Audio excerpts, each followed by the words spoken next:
Know this. Introducing the original Blood Clot podcast, not players. Soothing semantic. Special dedication. All the way from New York. Boom. Yeah, man. SWOT semantic. Yeah, me know. Boom. Soothing semantic. Yeah, me know. Big ups to the man now. Soothing semantic.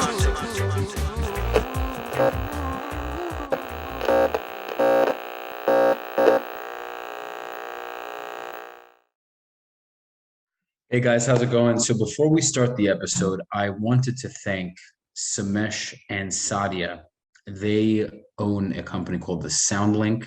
So if you need to reach out to them, you can reach out to them via email at the soundlinkllc@gmail.com. I recently got new microphones. I switched from these crappy $40 mics to the Shure SM7B mics. They are top of the line mics, $40 to $400 mics. They came by. They set up the equipment wonderfully. They sat with me. They explained everything. If you need anybody to help with any sort of audio equipment, they're your people. Wonderful. And they just know what they're talking about. So definitely reach out to them. I'm extremely glad I did. I'm stoked to have my first in-person interview with the new microphones. And this episode right now is Zoom, but very, very soon we'll be recording the first in-person episode with the new microphones. I am pumped. So stay tuned, guys. Thank you. Welcome to another episode of Soothing Semantics. I'm your host, Rafi Pinsky. And make sure to subscribe, like, and share. Follow both of us on social media. You're at it's at Matt Campoli. What is it? Matthew Campoli? Matt Campoli. M-A-T-T. Campoli. I got you. I'm going to post it on the page, Mr. Stromboli. Okay. Perfect. Okay. So today, ladies and gents, we have Matt Campoli on the show. Matt is a Canadian realtor. He's also a Canadian inmate. Okay. If any of you don't get it, too bad. We'll go into it along the episode.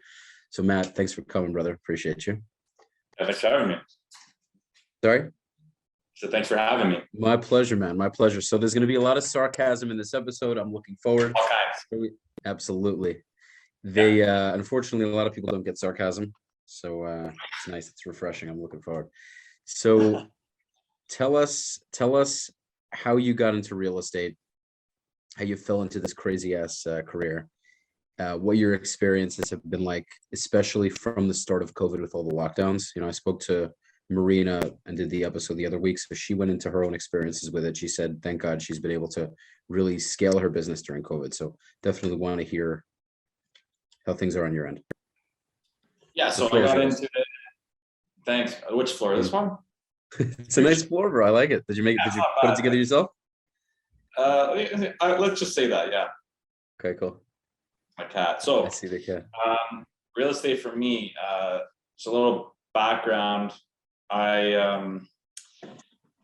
Everything's kind of flowed into my life in my earlier 20s. So I started like self-developing. Initially, my parents were like, go be a doctor, lawyer, engineer, accountant, whatever. My grades were good. I was good at school.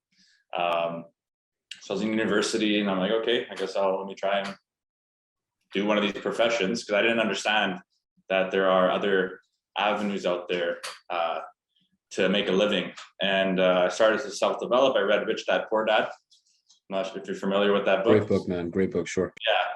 And at 19 years old, I was like, oh my God, what's a liability? What's an asset? Like I just bought my first car and I was looking at putting rims on it. I was looking at decking it out, Need for Speed, you know? And was it a hoopty? Was it a hoopty or was it like a fresh car? It was an Acura Integra. My first car was an Acura too, bro. Honestly, I love Acuras. I had such a ghetto Acura, bro. I had a 2003 Acura TL. It was a black car, black leather, but the leather was so broken in because it was so old. But it was such a drug dealer car, dude. Like it had the radio and it had the cassette, and I had to put in a cassette with a wire attached to it. You know what I'm talking? Oh, I love those. Yeah. But I come from humble beginnings, man. So like I had to, that's what I got. And there were a couple of dings on it. But dude, that car took me 3 years. I had that car. Definitely had some issues, but I'm a big Acura fan, honestly. Great cars. Yeah. Me, I had the 2001 Integra. And I was like, yeah. So I learned really quick. I'm like, okay, so money can work for me. So I don't have to like, what's passive income? I learned all these terms and I'm like, okay, cool. I started to shift my mindset.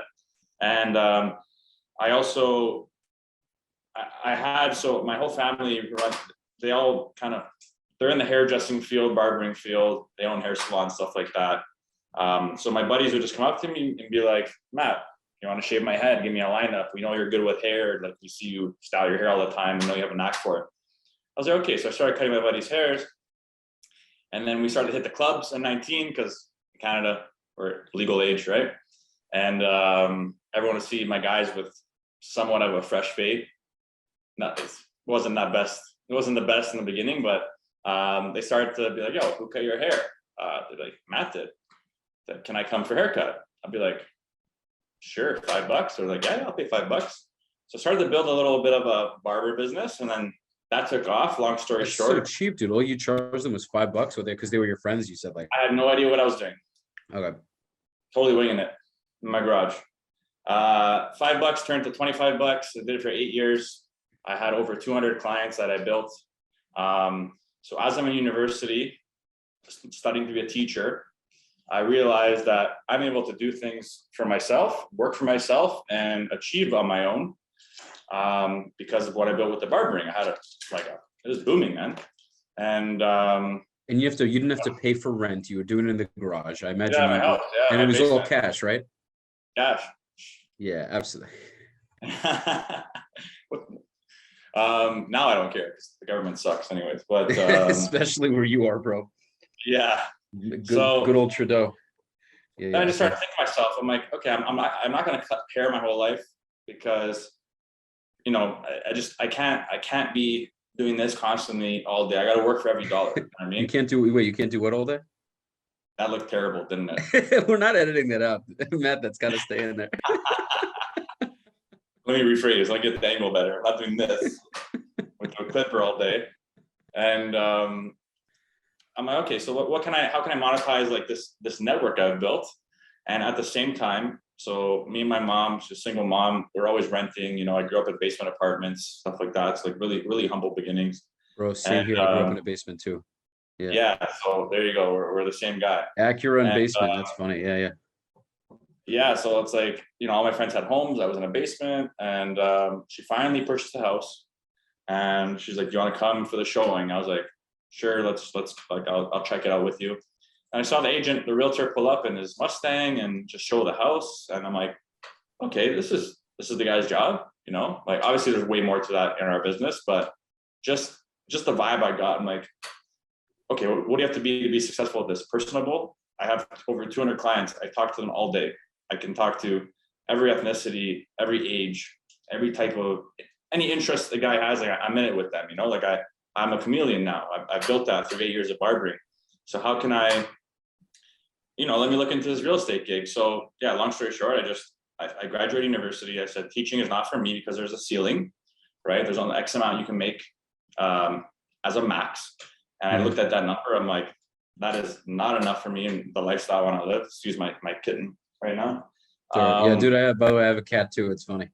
But it's not, it wasn't, I'm more of a dog person. My grandmother has dementia. I grew up with my grandmother. So the cat, she's 14. So no one was going to take care of her. Most of my immediate family doesn't live in America. So long story short, the only option would be to live with me or bring her to a shelter, which wasn't an option. So, yeah. Oh, definitely not. Very cool. I imagine the cats are because of Marina, but it could be wrong. I love cats. Oh, always nice. That's so funny, bro. Okay. Yeah. So, okay. That was it, man. I got my real estate license, graduated the university 24. I forgot everything about my degree. I studied history. Don't ask me any questions about history. Just kind of jumped into it. I kept barbering because I didn't want to, cut that off completely. Obviously, I had to slowly work my way in and plant that seed for my real estate business. But eventually I started to really take all my clients, plant all the seeds in their brain. Like I'm a realtor now. Little by little, they all started to transfer into my real estate business and convert into deals for me there. That was it. Eventually I just stopped barbering and now I'm a full-time realtor, but it's my 6th year. And apparently I'm doing pretty good, top 2% in Canada. So I mean, yeah, like if you would have asked me those questions, like if I would have been here 5 years ago, I'd have been like, yeah, okay, imagine, that'd be great, that'd be a dream. But here I am living it. So it's been good, man. I love the job. I just love meeting new people every single day. I love the idea of waking up and it's a brand new day. I'm not like, it's not the same old, nothing against the 9 to 5. By the way, you're welcome to curse on the podcast, just an FYI. So just drop it, be yourself. Yeah? Yeah, bro. Okay, well. Oh shit. All right. I'll start starting. Pandora's box has been opened. Incoming. Yeah, man, sounds good. You know what? Yeah, again, just to sum it up, like I fucking love the job. And it is there's just so many avenues and doors that open from being in this business, not, more than just selling a house or transacting on a deal. I have a podcast now, which is doing, this guy's insane. I have a podcast now. One second, let me just throw this toy. I have a few episodes where my cat just jumped on the couch where my guest was and just started hanging out, sticking her ass. They love sticking their assholes in everyone's faces. Yeah. Yeah. But the guest was cool with her, so that was fine. Yeah, cats are great. Yeah, man. Yeah, a lot of people, a lot of guys. There's that stigma of guys with cats being weird. Quite frankly, I don't have any issues with that. No one gives a shit. If anything, it helps me. I'm weird. Yeah, dude, it is what animals are an animal. I love animals. So dude, I'm really happy to hear that. I'm happy you're killing it. That's awesome. I love the business myself. I'm a lot newer. I've been in it for about 1 year and 4 months. I started the podcast around the same time. I got rookie of the year my first year. So thank God that's awesome. It's such a good fit for me, man. The things you mentioned, the being personable, being social, not being stuck in an office, not having a ceiling, not having a boss. I'm not on a team. I'm a single agent. So I come and go when I please, but at the same time, I'm self-motivated. So I come in at 8. I generally leave at 8. I don't work Saturdays. It's the day I take off, but Sunday to Friday I'm working. So it's just I can't think of a better career for me. It fits so well. So I'm really happy. I know what would happen. I'm saying when you love what you do, you don't work a day in your life. Absolutely. Listen, are there difficult times? Are there difficult clients? Is there bullshit? Of course. But when you're stoic and you understand, the concepts of sales, right? I mean, you're especially in the earlier days of your career, there's going to be setbacks. Deals are going to possibly fall through. You're going to have a lot of rejection. I was in sales 2 years prior, so I'm very used to the cold calling. I'm very comfortable on the phone. I'm in a role play group before I get on the phones, for a half hour every morning. I have a coach that I pay the coach every week. I'm on Zoom. He's a killer here. He's a listing master. So, Aaron Novello, you should check him out. Okay. I was coach too my first year. Okay. So you're not with coaching anymore? Just a life coach. Right. You're kind of a big deal these days. So, I did McFerry. I did McFerry coaching year 1. And I was on a team for about half of the year, but cold calling every morning, man, every single morning. Ricky Caruth, if you're familiar with Ricky Caruth. I had him on my podcast, man. Oh, sick. Yeah, I love Ricky, man. I was looking at his scripts. So I was just calling, asking about the weather all day, Right. Yeah. He says that. He says they just ask about the weather. It works, huh? Yeah. I mean, dude, like I'm huge on, I just need to get a laugh out of someone. So I get that laugh out of them, I'm in. You know what I mean? It's yes, dude. I'm already separated myself from every other agent who's dry, just calling, boring, like, you want to sell your house? This is blah, blah, blah from this company. Would you like to sell your home? So my goal was on every phone call, just get a laugh out of someone, Absolutely. Or if they ask me, is this guy too loud? So if they ask me like, oh, are you a realtor? I'll be like, are you a psychic? I love that. I'm going to use that. I'm going to steal that. That's great. Yeah. So some people, sometimes it's just silence because they just don't get the humor at all. But sometimes they're like, that was just like a hit, man. People will be like, you're so funny. So what's going on? And then boom, right now you're in. Now you're talking to them, and you have that like an instant. You're friends. It's more of a warmer conversation after that. And that leads to them being a lot more open and open to receiving information and giving information. And I don't cold call anymore, but yeah, I used to love it, man. I used to love just kind of changing up the game. And like I said, just trying to get a laugh out of each person. And I was good, you know? Yeah, now my business is just strictly referrals, Instagram. I get a lot of stuff from the social media. And a lot of our focus right now is I do a lot of pre-construction. So a lot of working with builders and selling plans and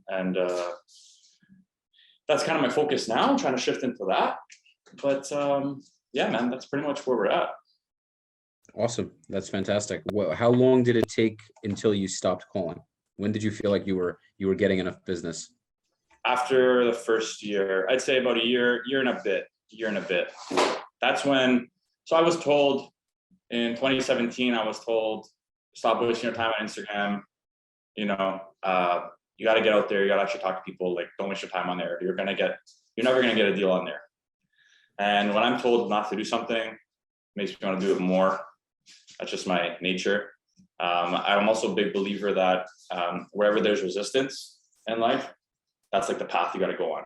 Like that's like the test from, I'm a universe guy. So that's like the test from the universe saying, can you pass this? Like we're going to give you a ton of resistance, but this is the door you got to go through, right? Everything else is easy. Like go walk through it. But if you want to go on that path you're destined to go on the path where you get the most resistance. So every time people tell me, yeah, I don't think that's a good idea, or you shouldn't be doing this and doing this, like I love to go down that road. And it's only been beneficial for me. So I put all my effort into Instagram. I did the total opposite. And out of that, I just created enough leads and enough recognition in my city where I was getting enough, calls daily, inquiries, emails, DMs. I'd see people. I was a big nightlife guy prior to COVID, and just going downtown to the city and hitting up different venues. People would just come up to me and be like, "Hey, man, I love what you do on Instagram. I can't wait to buy a condo with you. I'll be ready in like 3 months." Wow, that's fantastic, dude. Wow. Yeah. So just a mix of like being out, being social, being in the right places all the time, plus being very active and in front of people's faces on social media. I was able to just generate enough recognition where I became like the guy. So people, as soon as they thought real estate, like even if they're watching my video today, which is January 2022, as soon as they're ready, it could be January 2023, but it's because of the content I'm putting out today. They just know that, wow, I can't wait to use Matt because he seems like a fun guy, and that's it, man. I'm super grateful. I got so much more to accomplish, and sky's the limit. So absolutely. What are some of your goals, say in the next year? Any big, any massive plans? I definitely want to stay on the top 35. So top 35 list. So I'm on a top 35 under the age of 35 list for agents in Canada. I want to stay there. The whole country. Yeah, for my company, for the brokerage I work for. So it's a nationwide brokerage, Royal LePage, one of the biggest in Canada. So it's like it competes with Remax, right? And it's a Canadian brand. So I'm a top 35 agent under the age of 35 for the whole country under that brand. So that's a huge recognition. I want to stay there. I'm just honestly, man, I set my goals so big. Like if you look at my whiteboard, it's like right here. I just put like a stupid number on there, and I just put my head down and just go. Like I don't really track my numbers. I just do everything in my power to try to hit this really stupid number. And even if I fall short, I'm still doing okay. Right. So that's kind of my mentality. Yeah. So my goals are just insane. I 10x everything. That's awesome. That's awesome, Grant. Yeah, Grant. You're shooting for the stars, and you're aiming for the moon. I mean, you're gonna get a lot further than you would if you put down a number half as big. So that's awesome, bro. Yeah. So that's pretty simple.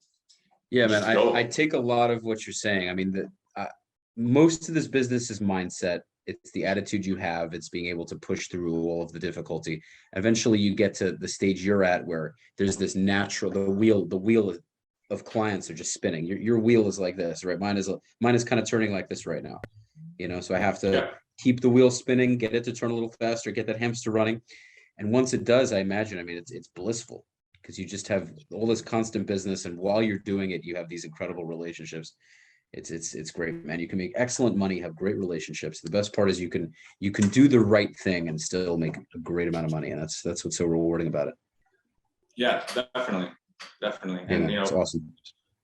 Smile on people's faces when you get them the property they dream of. Nothing more fulfilling than that.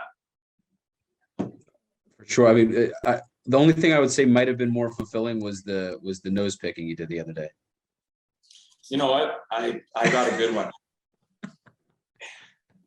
I got a good one. I was dying. That made my day. You got a nice piece of gold out of that. Yeah, I was in there, man. Just such a relief when I finally got it. So, dude, everybody, there shouldn't be a nose picking stigma. There should be a nose pick in airports. There should be a little nose picking room where everyone gets to dig in there. When you pull out a nice big wad, when you pull out you feel like you're pulling a human out of there. It's so relieving, dude. It's the best. Now that we're talking about it, I kind of want to slide over and do it, dude. It's really. Yeah. I did another one today, man. It was just it was more than I even expected. You know what I mean? It was just awesome. Not like I can breathe now. Yeah, it's a great feeling, man. You're out there and you're scared to pick your nose. Just do it. Yeah. I have a picture. I'll post of me just my fingers up my friend's nose. Happy Tuesday. So really happy for you. I'm really glad you have all the success, and I wish you only much, much more success. Thanks, man. In terms of COVID, is clearly you've been able to not only get through, but you've been persevering through it.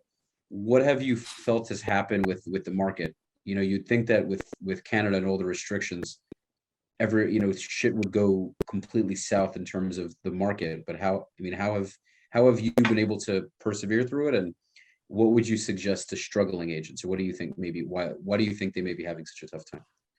I think it took everyone by surprise. When March 2020 hit, I had no idea what to expect. None of us did. We didn't know what the hell this thing was. All my clients were like, Matt, I don't want to sell anymore. We want to wait. No one's coming to my house. I said, totally get it. And my buyer clients were like, we're not going anywhere. We're staying home. So I was at home for 2 weeks. What the hell's going on? What's going to happen here? So I'm on call with some partners. We have some investment properties. What do we do? Do we dump? Are things going to just dump? But what ended up happening from the market standpoint was the complete opposite. If people have doubled their money in 2 years, it's just been nuts, man. 20+%. It's insane. Some areas 40. It's just, we don't know what the hell's going on. Now, obviously, with the tide has kind of settled in terms of what is this COVID thing. So it's the new normal. We're just kind of living with it. But the real issue is supply. We have such a shortage here of homes. Yeah, man. Marina was telling me you got it. Sorry, she was telling me you guys. I looked up. I think there's about 7. You guys are in Toronto or Montreal? I forget. Toronto. Okay, so you have a population of 7.5 million. That's what I looked up, and she said there was what 1,800 homes available or something. Some crazy stat.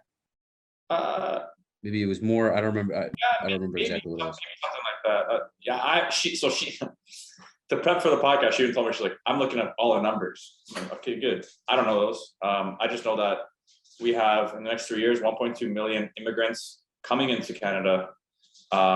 We are short by, I believe, 1.2 million homes right now. That's the shortage. That's what's needed to level the demand. And unless even if we start building homes, we're not going to be ready for the next couple of years. But with all this wave of immigration, every single person I've talked to from experts in economics to agents who have been in the business forever, because I have my own podcast, right? And I ask this question to everyone. It's just supply demand. Like, we have way too many buyers for each house, so for example, being on the buying side right now as a buying agent is a lot of work. It's tough. My pairs are going gray. Every house is 20 plus offers. Every single house is 20 plus offers. Every property here holds offers. So we have offer nights, we call it, where we set a date, house lists on, let's say, January 1st, offer nights on January 7th. So, and no preemptive offers, no bully offers, nothing is allowed to come in until the 7th. During that time, hundreds of people will see the property, come offer night, it's going to get 20 plus offers.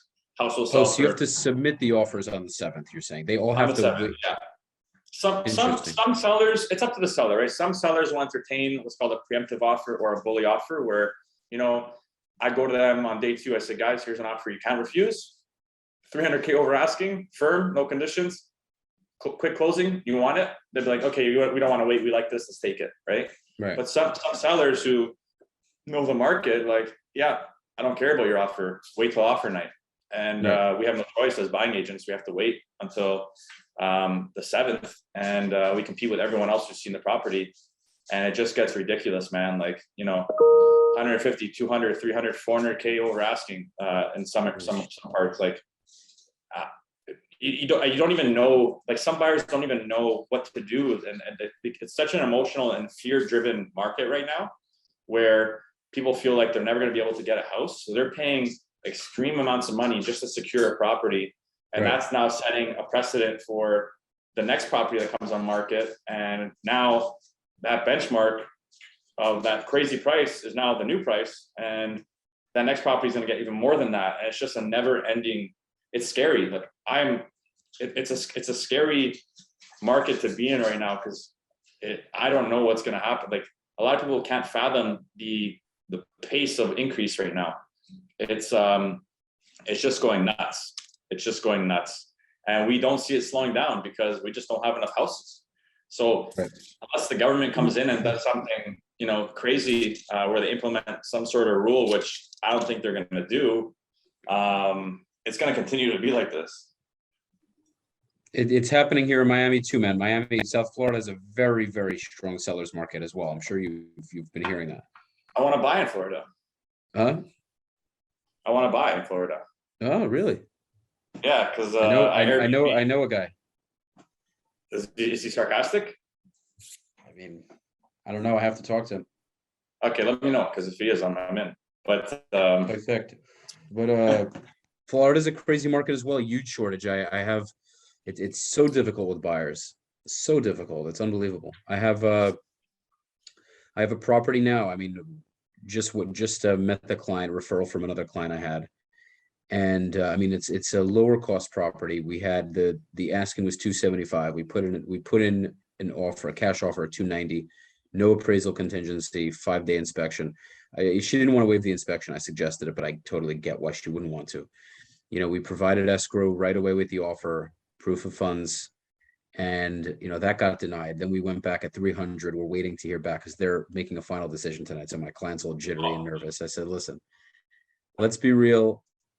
You're probably not going to get it. And I said it very nicely. I said it in so many words. I said, let's be hopeful. I don't want to be negative, but pray that it happens. God will, hopefully it'll work out, but don't count on it, because highly likely it's going to get beat by somebody else. But it is what it is, man. I mean, it's tough. Obviously, I'm going to do my best for my clients, but it's, that's why I'm much more focused on being a listing agent, regardless of the market. It's just, you're in the driver's seat. I mean, like it's one of those things where, if you have where your buyer strengths are, and the ones that just aren't going to go anywhere. So it's at that, it comes to a point where, maybe just you refer it out, have someone else deal with it. If they get it, amazing, you get your little cut. But to put all that energy into something that might not go anywhere, sometimes it's not worth it. But yeah, Florida is interesting, man, because from an investor standpoint, it's very hard to cash flow in Toronto because our price points are just ridiculous, and the rents haven't gone up at that same speed, right? So I own an Airbnb unit downtown here, a condo, and it's doing crazy numbers. And I just love that game. I love the Airbnb game. I know Miami condos are doing great, but your HOA fees, what are they called? HOA, yeah. Yeah, they're a little extreme. So I'm more interested in a house. Just there's like Airbnb the house. Yeah, Airbnb the house. Airbnb the house. Yeah. It's still way cheaper than here, man. It's still way cheaper than here. Even in American dollars, way cheaper than Toronto. And you guys are pulling in, like, some of these homes I've seen are pulling in like 10+ K a month on Airbnb. It's just crazy to see. It's a crazy business to be in, for sure. Absolutely. Yeah, man. I'm stoked. I moved here 3 years ago from New York. Oh, I grew nice. up in New York. Yeah. So, I mean, I didn't see any of this coming, but I got into real estate and everything started blowing up. And I said, okay, fantastic. Awesome. So, worked out quite nicely. So, you mentioned a good question for you. You mentioned difficult clients. What are some examples that you've had? What are some instances you've had of having to fire a client?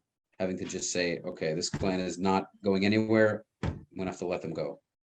Well, like, we're the experts at the end of the day. You're gonna have your type A clients that might think they're the expert. But if you walk into a listing appointment and the seller says, I'm not selling unless I get $1.2 million, but every other house is going for 900K. Sorry, but I'm not taking that listing.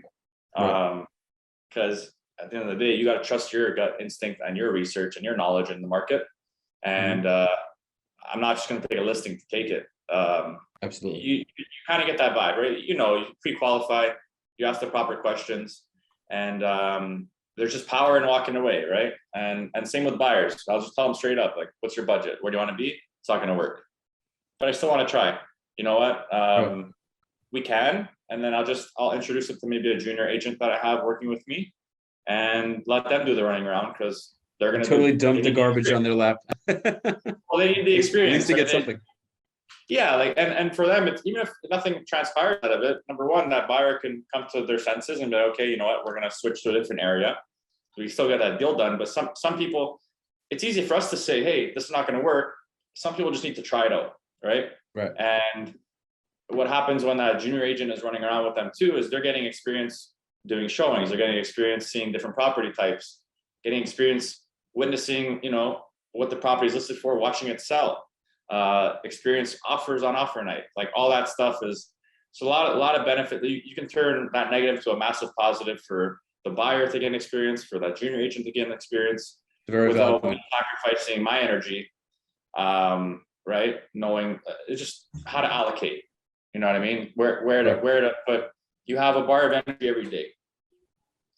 It's like a fighting game. It's like Mortal Kombat. So, you decide where you want to waste it. Because by the end of the night, you're going to be drained. You go to bed. So if I want to waste all of it on something that's going to get me nowhere, it may not be the best choice for me. So I'd rather allocate that same bar of energy to things that I know will help me advance. Absolutely, bro. Makes perfect sense. It's a lot. That's why my coach has a great saying. He says, when you generate, you don't have to tolerate. It's so true. And you become way more confident in walking away from these things, because you have 10 more clients on the go. Right. And there's an attraction to an agent that's able to walk away, where that same seller may call you back the next day and say, okay, you know what? I really want to work with you. Let's make it work. Just tell me what sale price we need, right? Oh, it speaks volumes, man. It speaks volumes, because and it's funny because you can look at relationships in a similar way. Okay, not necessarily, but just in general, the relationship between men and women, it works similarly. Push pull. Absolutely. So it's like, when it comes to business, I'm just kind of the caveat, adding to what you're saying, expounding. I agree fully. I agree fully with you. Yeah. The seller gives you some ridiculous price. You're willing to walk away. They see that, they notice that, okay, this person's not going to just be an order taker. They understand the business. They understand the market. They know what will work and what won't. And the fact that you're willing to walk away, I mean, it speaks volumes. And it's a very powerful place to be in. It's important. Sure. I think so many people also, there are many reasons why I feel people have a very hard time in this business, but there's that dance of being friendly and wanting to be kind to your clients and also knowing when to put your foot down and say no when you know something is an absolute waste of your time. And I think some people are either there's way too much of a black and white in this area. Yeah. You can't be scared to say no. Absolutely. Yeah. It's a very important. We need to say no more than we need to say yes, in my opinion. Definitely. And just, ask questions, really learn, listen, and learn how to listen. What flavor is that? It's a lush ice. It's a mint.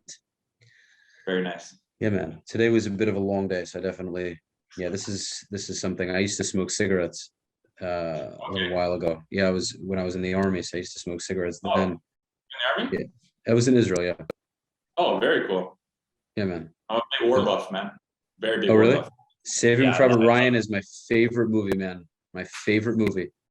That's my favorite movie. That's my favorite movie. Dude, you meet people like this ever so often. It's very funny when that I've never met a Saving Private Ryan guy. Everyone thinks I'm crazy. Like, what's your favorite movie? Saving Private Ryan. Really? Of all the movies? Yeah.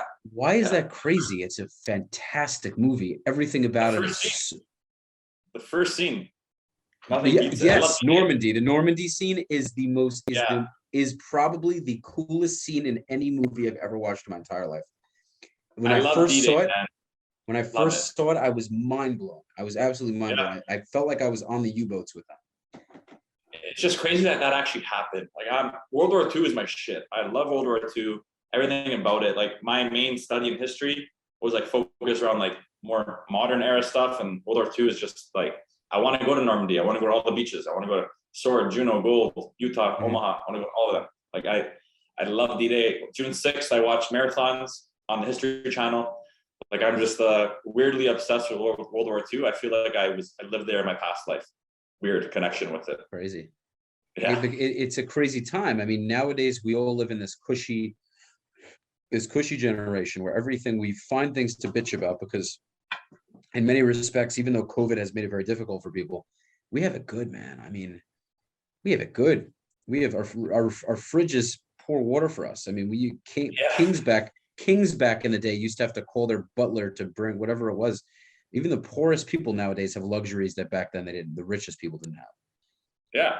So, we live in a crazy world. And I also believe in the idea, history repeats itself. So once societies become too weak, there's either going to be some kind of uprising, some kind of revolution, or the society is going to have to bring the weak people to some kind of point of strength, where if they want to survive and get through it, they're going to have to build themselves up again. And there's just that constant cycle of it. So now I think we're quite frankly, America and Canada are very weak points, and they're going to have to, things are going to have to change at some point. So what's that saying? Strong men create. Yes, I was thinking that.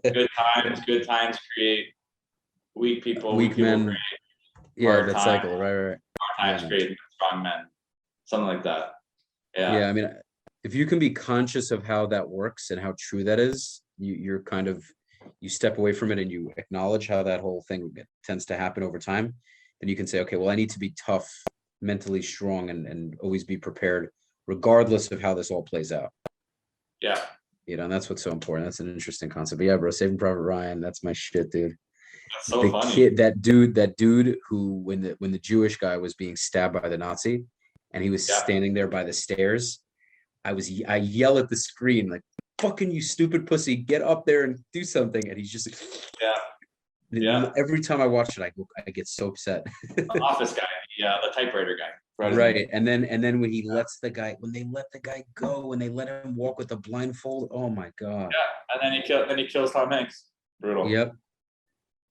Well, he killed Tom Hanks. Well, he came back. He came back with the reinforcements. Right, they came back. Tom Hanks died. Oh, so okay. I forgot exactly who he killed. Yeah, I remember he came back with the guys. Right. Then finally, the guy shot him. Yeah. He shot him and he let the rest go. That was the thing. But at least he shot him. Yeah.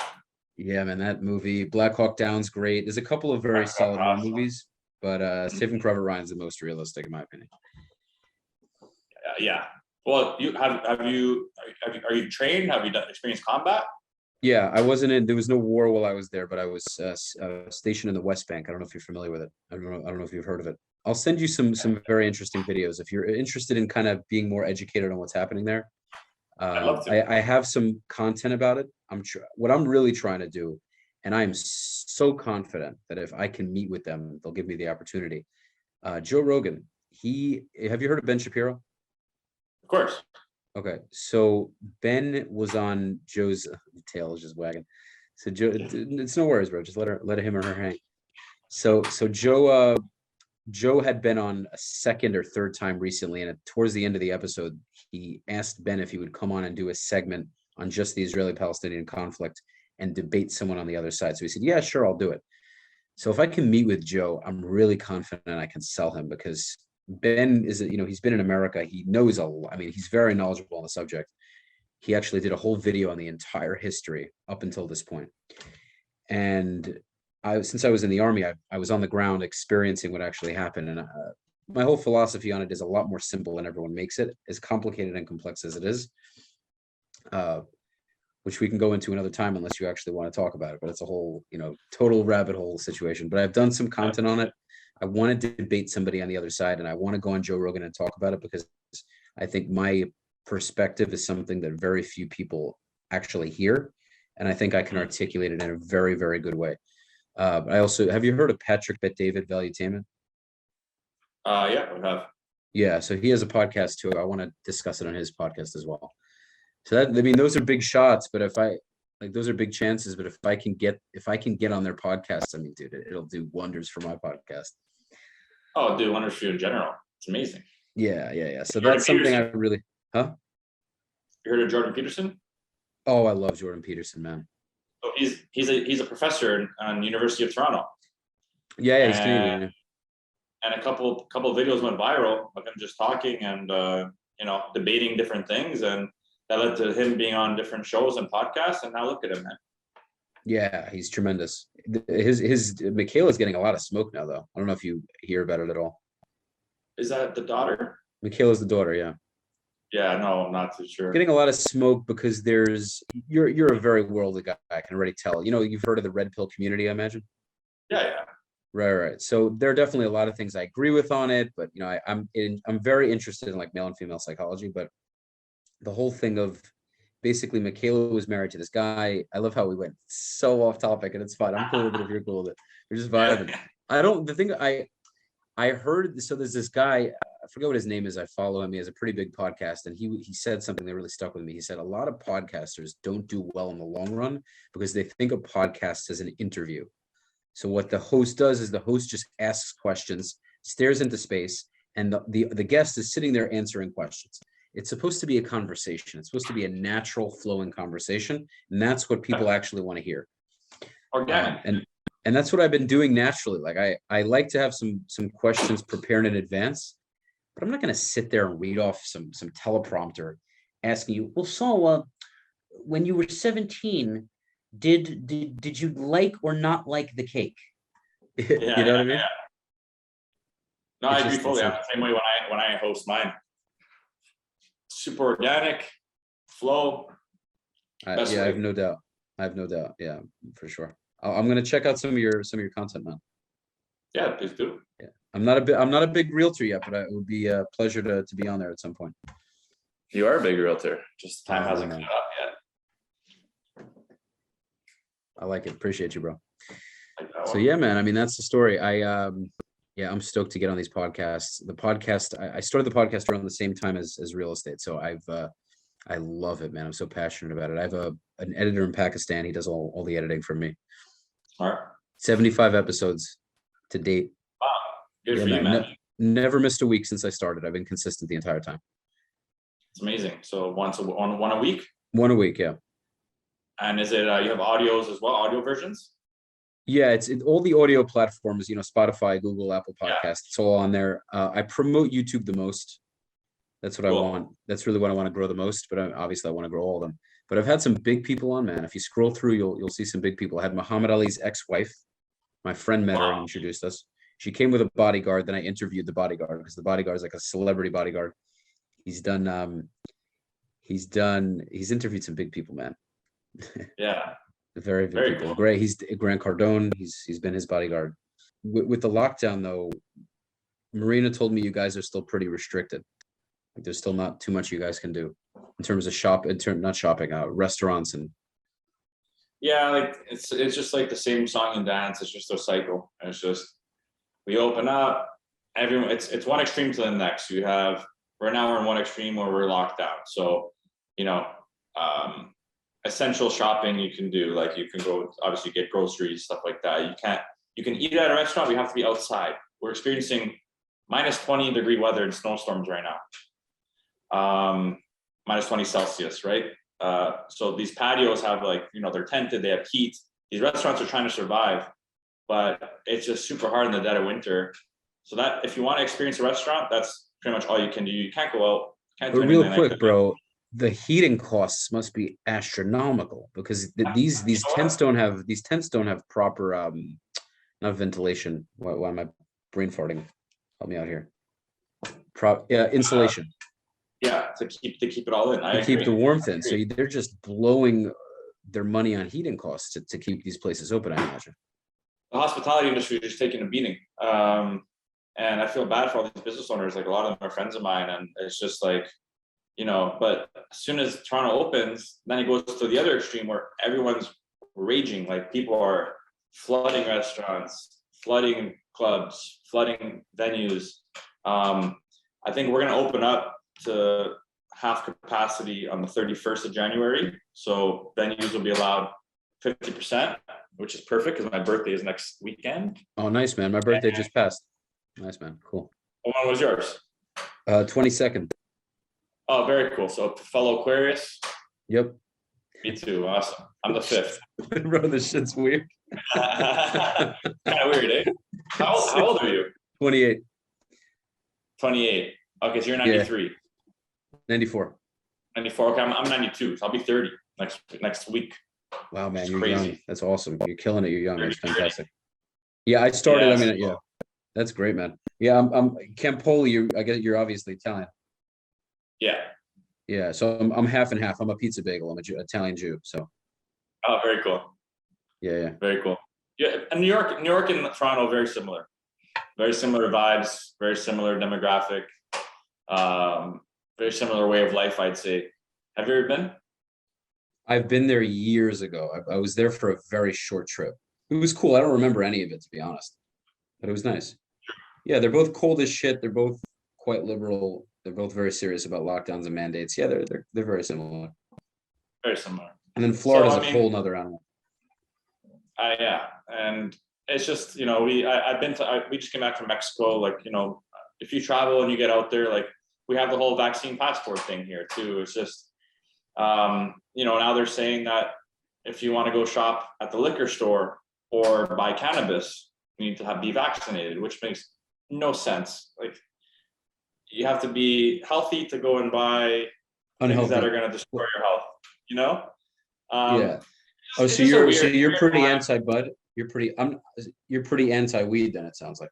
No, I love weed, but I'm just saying, like, it just generally speaking, like, right, it's paradoxical. In order to, yeah, it just doesn't make, a lot of it just doesn't make sense. You know what I mean? Like, we can't leave the country, we can't travel if we don't have the double vax, and you know, just all these things. Like, I'm not a political guy at all. I do what I got to do. I keep my head down. I do what I got to do for myself. I'm here, yeah. But it's been 2 years of this now, and I've seen friends suffer. I've seen businesses shut down. I've seen buddies' dreams die. And, you know, then you have places like Florida and other parts of the world that are completely open and operating, and life is closer to normal. So it's sad, man. It's sad. The suicide rates are insane here. Wow. Because it's a dark, gloomy place, right? People are like the depression. Like I'm not gonna lie, I kind of experienced it last year myself for the first time in my life. I'm the most positive guy in the world, you know. I'm fantastic now, but you know, a lot of my friends are in dark places. Like there's just nothing to do. Everything's just the same thing. There's nothing that's exciting anymore.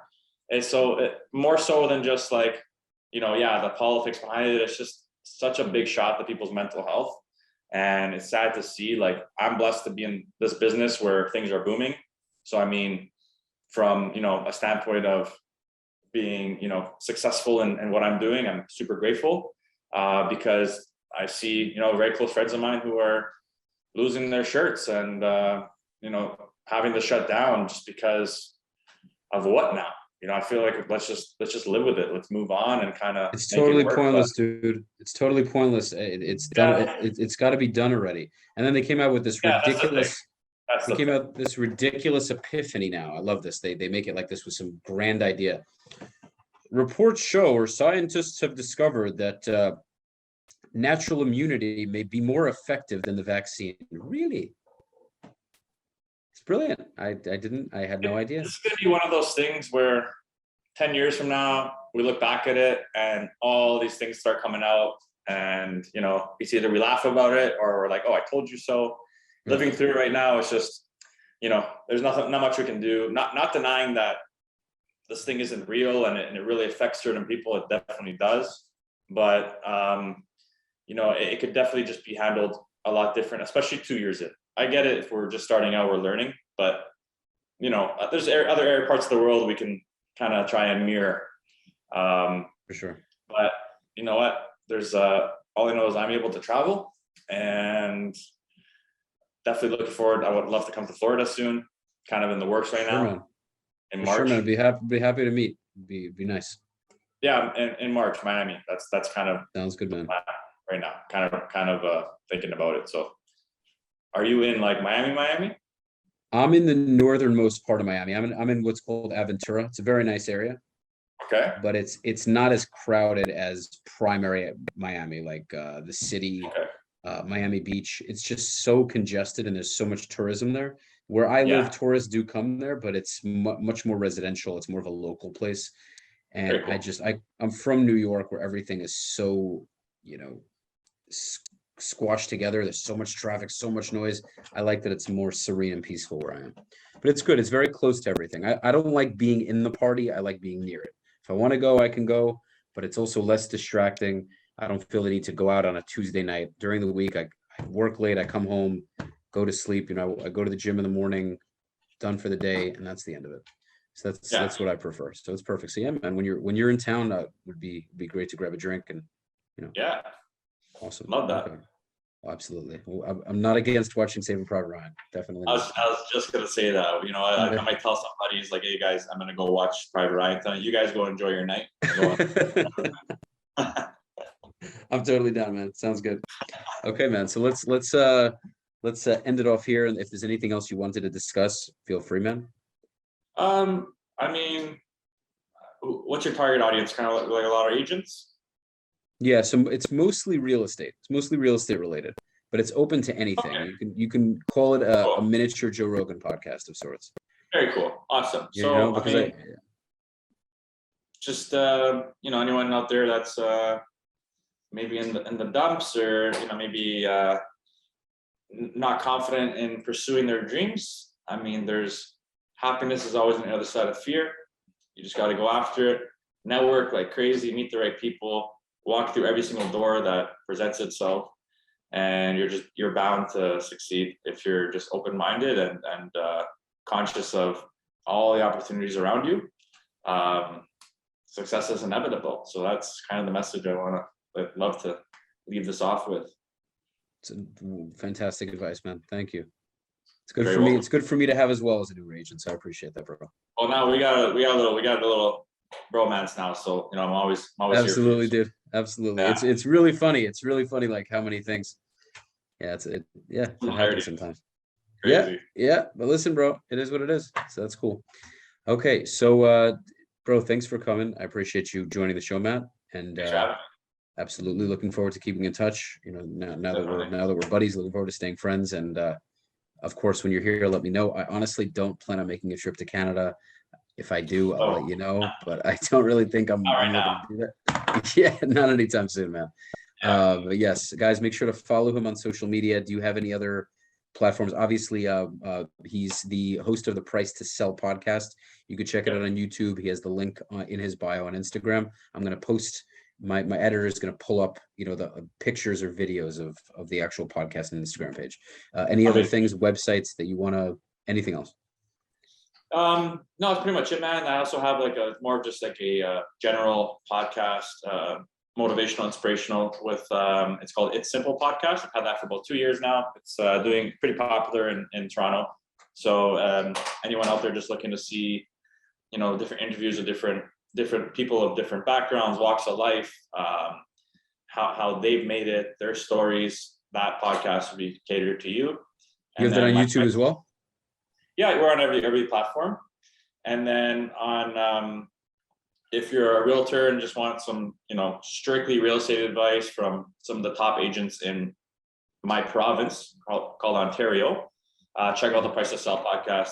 A ton of golden nuggets in there, and you know, just you're able to pick apart what these agents are doing and how what the tools they're using to succeed, and some really good information on there as well. So that's it. Awesome, man. Okay, guys, make sure to subscribe, like, share, smash the like button, leave a comment, and we'll see you in the next episode. Peace.